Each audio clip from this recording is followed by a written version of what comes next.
Generalmente, como profesional, uno se alegra por todo lo que genera más negocio. Y al principio eso pensé yo también, cuando me empezaron a llegar una avalancha de solicitudes para localizar documentos antiguos, todo por la nueva Ley de Memoria Democrática, o mejor dicho, la Ley de Nietos, como la llama todo el mundo. Que este apodo haya prácticamente borrado el nombre oficial ya dice mucho del impacto que está teniendo esta concesión masiva de nacionalidades. Durante unos meses sí que trabajé en este tipo de encargos. Pero lo que descubrí es que, aunque parece que encajan bien dentro del ámbito de la genealogía profesional, en mi experiencia no ha sido así. En verano de 2024, decidí no aceptar más encargos orientados exclusivamente a obtener documentación para pedir nacionalidad española bajo la Ley de Memoria Democrática. Por si no lo sabías, en España los nacimientos no se registran de manera centralizada.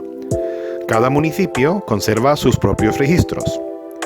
Y no existe un índice nacional consultable para los nacimientos anteriores a 1950.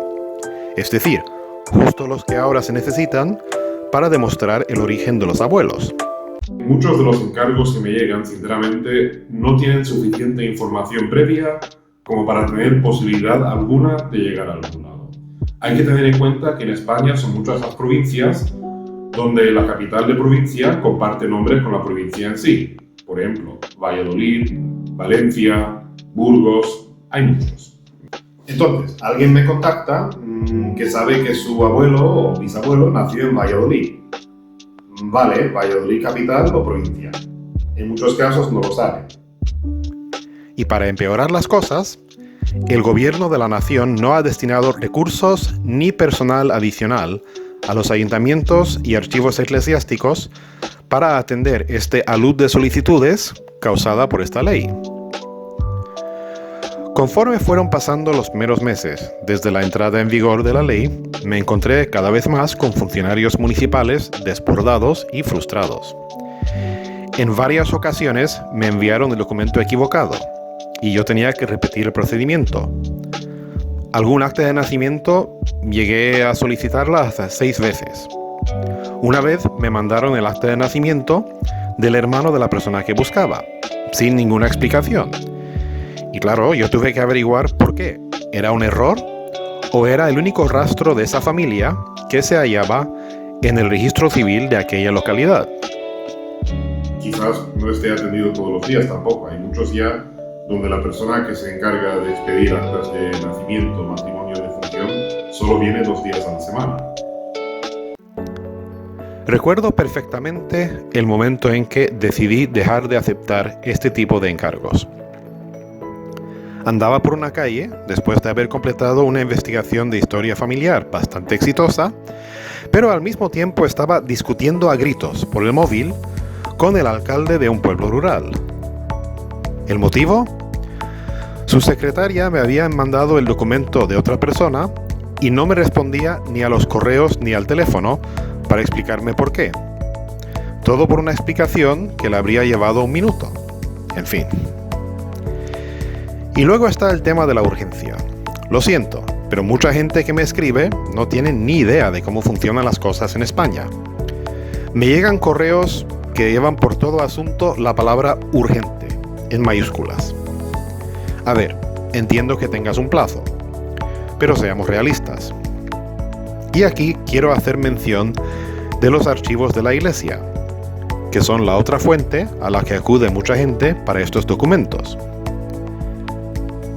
Si nunca has puesto pie en un archivo diocesano en España, puede que no sepas cómo funcionan. Algunos tienen personal contratado, sí. Pero muchos abren solo a tiempo parcial y están atendidos por un puñado de voluntarios ya mayores, jubilados, o en algunos casos por 1 o 2 sacerdotes. En ambos escenarios, la media de edad supera claramente los 70 años. Y sin querer sonar edadista, seamos sinceros, es muy poco probable que una sola persona de unos 75 años que está en el archivo 3 horas al día, 3 días a la semana, pueda atender todas estas peticiones con una rapidez que se pueda calificar de urgente.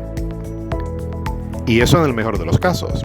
Yo en el verano de 2025 he estado en archivos eclesiásticos en los que el teléfono sonó sin parar las 3 horas enteras en que el archivo estaba abierto. Entonces el responsable tiene solo 3 opciones. O contesta las llamadas, contesta los correos, o atiende a quienes estamos en el archivo en ese momento y por lo tanto ignora el teléfono. En un país donde los registros civiles no son públicos, a diferencia de por ejemplo Gran Bretaña, y donde algunos archivos eclesiásticos tienen listas de espera de 2 o 3 meses para una cita, urgente no es una expectativa realista. Además, cuando se trata de buscar antepasados para historia familiar, personas que murieron hace más de un siglo, la verdad es que pocas cosas son realmente urgentes. De ahí la diferencia con el tipo de investigación que yo habitualmente hago. Para la genealogía familiar tradicional, la urgencia no es imprescindible. Más que nada, yo necesito simple acceso a los libros, ya que lo que necesito son los datos que contienen, no un papel firmado y sellado. Como profesional, sé que muchas veces es posible construir un árbol genealógico sólido, aún faltando algún acta de nacimiento o bautismo.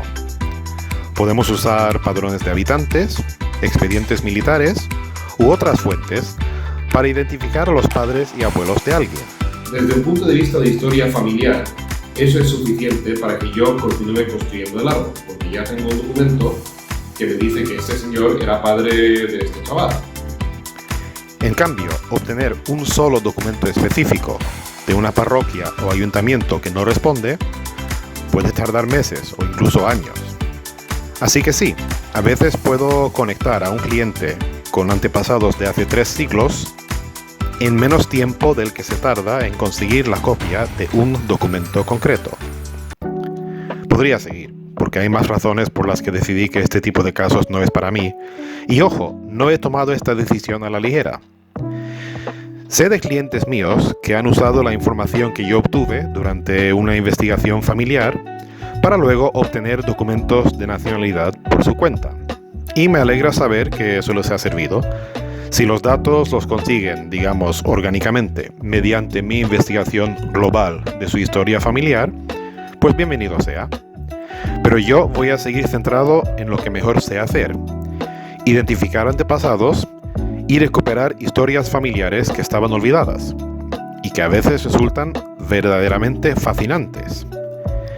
Y dejo la carrera contrarreloj por conseguir documentos legales para la nacionalidad a quienes están mejor preparados para ello: abogados, gestorías y otros que deseen emprender la lucha quijotesca con los molinos gemelos de la burocracia y la indiferencia.